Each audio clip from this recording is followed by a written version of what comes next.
খাগড়াছড়ির মানিকছড়িতে অস্ত্রের মুখে অপহরণের ৩ দিন পরও উদ্ধার করা যায়নি দুই টেকনিশিয়ানকে। শনিবার দুপুরের পর মানিকছড়ির ময়ূরখিল এলাকায় মোবাইল টাওয়ার মেরামতের সময় তাদেরকে অপহরণ করা হয়। বান্ডেল থাকলে প্রতি সেনমানিতে টাকা বাঁচবে। বিকাশ সেনমানি বান্ডেল কিনে জিতুন প্রতি লেনদেনে।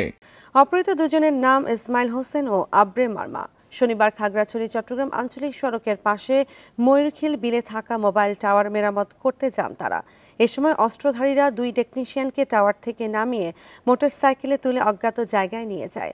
অপহরণের বিষয়টি স্বীকার করে দুজনকে উদ্ধারের চেষ্টা চলছে বলে জানিয়েছেন মানিকছড়ি থানার ভারপ্রাপ্ত কর্মকর্তা শেখ মাহমুদুল হাসান রুবেল।